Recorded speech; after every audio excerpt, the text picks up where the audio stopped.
So Okay. who else do you think, who else is going to be on your ballot, basically? Okay, so here's a guy that I think I've seen some noise on the Twitters, on the X out there, but he's not necessarily a big man. But I think what's interesting is you look at the history, and always near the top, there's somebody that's not a big man that sneaks in there, right? Like Marcus Smart won a couple of years ago. Mikal Bridges finished second last year. Ben Simmons finished second a couple of times. Like there's always a couple guys like that. And I think the dark horse for a guy that's going to make his way into that conversation is going to be Jaden McDaniels this year. Okay. Let's do it. Yep. Let's do it. Let's talk about Jaden it. McDaniels. Yep. So have you seen the Minnesota Timberwolves play? Oh, I've seen the Minnesota Timberwolves play. Let's take a step back. Let's all relax. Let's have a little sip of tea or coffee or whatever you're drinking, and let's inhale and exhale and just soak this all in. The Timberwolves, to start the year, they're 5-2. They've had a great start. The defense is by far the best defense in the league through 7 or 8 games or 7 games, whatever I said it was. Small sample. But when you watch them play, Jaden McDaniels is a ridiculously good defender. Very long, great at closing out and recovering, getting into passing lanes, can switch and guard multiple defenders.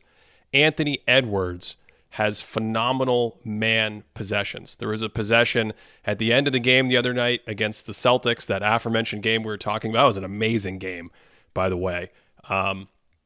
Edwards guarding Jason Tatum in isolation, I think in overtime, slides with him perfectly, completely stonewalls him, rips him, gets a steal, forces a jump ball. Minnesota wins the jump ball. Edwards comes down, hits a 3. He just completely took over the game. It was spectacular. But he has these talents defensively that fit in with the athleticism and the ranginess of the team. And it's built around a guy who I know you think has lost all the narrative luster one could lose.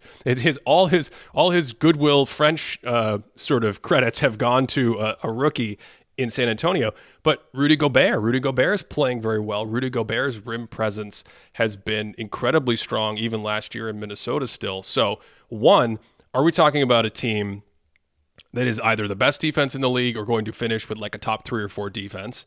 And two, if that's the case, if they continue to be really, really, really good defensively, do these guys split votes? Does one of them emerge as a favorite? We saw Smart on the Celtics despite the presence of Rob Williams, despite the understated brilliance of Jason Tatum and players like that. Does that happen in Minnesota, or does one of those guys emerge? That's a great question. I think at the end of the day, both are going to end up very high on people's ballots. And, I think this is also Jaden McDaniels is by far the best defensive player that Gobert has ever played with before the Timberwolves, like really not strong perimeter types of players. I mean, Mike Conley's great and Joe Ingles is good and whatever else, but I think Jaden McDaniels is another level higher. We talk about defensive performances. That same game where we were just talking about with Drew Holiday defending Cat, and it's not all about one-on-one matchups, but I thought some of the possessions he had on Tatum were just absorbing him. Just like, and Anthony Edwards can move his feet really well, but McDaniels has the reach. His length just lets him like also switch off and go to the nail and cause havoc there. But can I give you like a maybe hot take? Can I give you a big proclamation right now, Ben? Can I put my Nostradamus hat on, write you a quatrain, whatever else you need? Wow, quatrain. Is it about Minnesota? Yes, it is, Ben. Okay, let's do it. We're ready. Okay. I think, despite some past narrative conversations, I think Gobert's going to win Defensive Player of the Year this season. What is going on?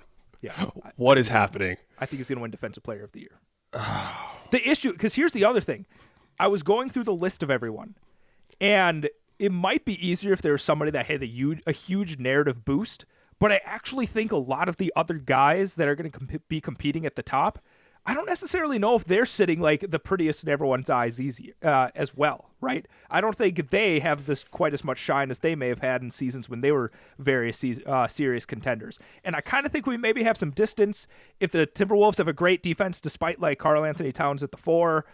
They have like the best defense in the league. I think people are going to be like, okay, Gobert's actually what they traded for. Like, this is exactly what they wanted, is someone to transform the defense. So I think he's going to get his flowers again. Thanks for listening. You can find the full episode of This Thinking Basketball podcast on Apple Podcasts, Stitcher, Spotify, or wherever you enjoy podcasts.